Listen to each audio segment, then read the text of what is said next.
Say Cheese becomes one of the biggest hip hop platforms for underground artists in the country. Right. Now. Yeah, the number one for sure. For sure. If you can define Say Cheese and what it means to the culture, how would you define it, being that you're on the inside versus a lot of people seeing it from the outside looking in?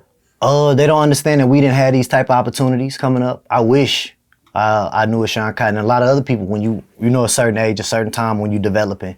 So it's just like it's that opportunity that happened in a place where it wasn't really given. You know what I'm saying? Like even Yellow Beezy, a lot of different artists talk about how Dallas is one of the biggest music outlets, in America, but certain things don't get to come through. It's like everybody come here to eat and leave and nothing is here to, have its own kind of like will its own stay, and kind of Say Cheese brought that platform, where a lot of artists you get to know about today because of that, and if it didn't happen, it'd be a lot harder. You'd be still waiting on World Star or I don't know who else was around the time. Probably was just World Star at the time. World Star, really, yeah. Waiting to pick you up, you know what I'm saying? And good luck with that. Got you. Shout out to Darskin, though. So Sean, Say Cheese become what it is today. Yeah. You get into management. Was it an approach from Sean to say, hey, bro, you should jump into this lane? Was this an epiphany that you had for yourself that made you jump into the management lane? I know that death caused you to steer into another direction in your partner. That happened, and then we met a young guy by the name of Splurge. Like I said, I met him in the street and told him to pull up on me one day, introduced him to 6-7, and we kind of just we seen what happened with him real quick. Me and Six kind of brought that situation together.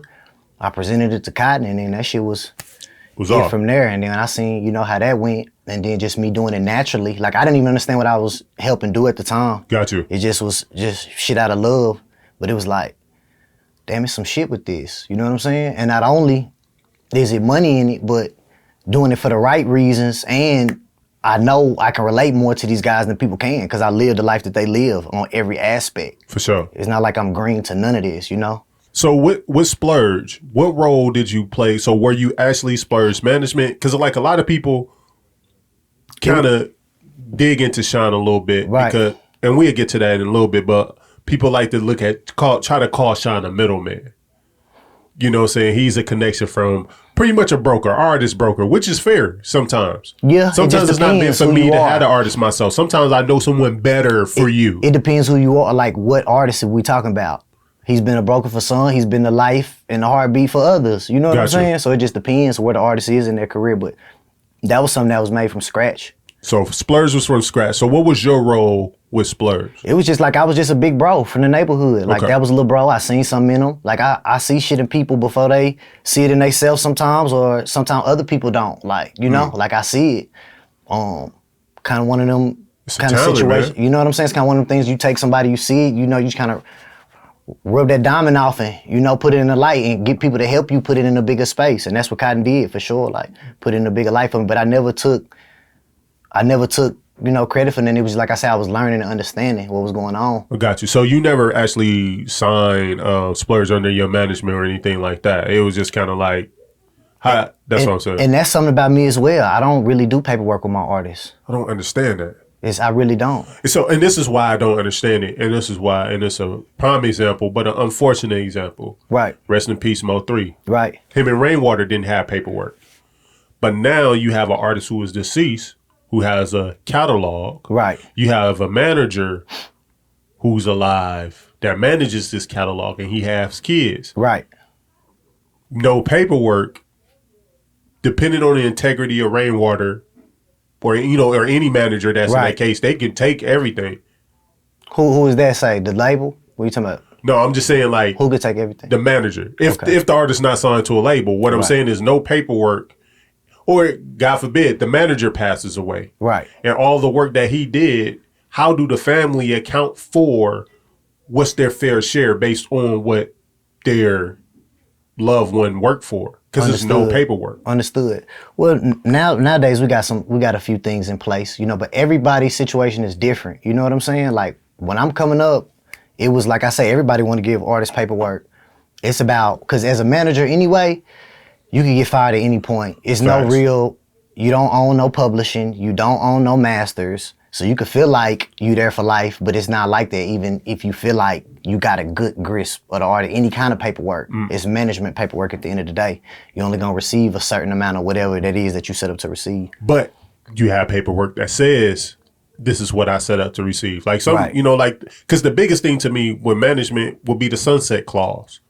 Like, okay, yeah, I can be terminated at any time. Right. But the paperwork says that anything that I negotiated, In even if between that down the time. line Yep. you get it then, I negotiated here, I still get my share. But if Right. you have nothing in writing, Right. we never agreed to that. Totally understandable. I get it. I totally get it. It's just kind of one of them things. You know what I'm saying? Everybody's situation different. Because I feel like with black men, we feel like paperwork is offensive. Right. Right. Like, if I have you sign this paperwork, what this means is I don't trust you. No, fam. It just mean to me, it doesn't mean I don't trust you. Right. It's just that in the event that a disagreement come up, you and I can come together and look at the black and white and say, see, this is what we agreed to. Right. Versus, no, you said, but no, what I really said, but you said. It's like, no, fam. The paperwork For sure. shuts it down. For sure. It just maybe, like I say, later on in the development with different artists, maybe in different places, but like these little guys right here, these my brothers, you know what I'm saying? So we rock out. And like I said, we got things in place, but nothing is, you know what I'm saying, set in stone. Like, you know, only thing set in stone is the loyalty, which mean more to me than everything. I mean, I hear you. To you. For sure. For sure. And not saying that, you know, Big K Beezy and Baby Youngin, they seem like stand-up guys. Right. You know what I'm saying? But then when you start talking about multi-millions For sure. in their ear, For sure. you banking on their integrity and their love for you will override how much money they can get. Right. But money, the love of money is the root of all evil. We've seen the closest of people fall out be behind sure. money and vagina. For sure. Every time. Every Them the time. two. So, I mean, so that's, I debated with Rainwater the same thing. It's just like, bro, if I love you, we sign this paperwork because this is what's going to save our friendship. In the event that we have a disagreement, we can go back and revisit it. For sure. It's some things, like I said, some things in place, but it didn't start out like that. Got you. And it, you know what I'm saying? It didn't start. It didn't start. It went a while. Like it's just now crossing over to that because it's some.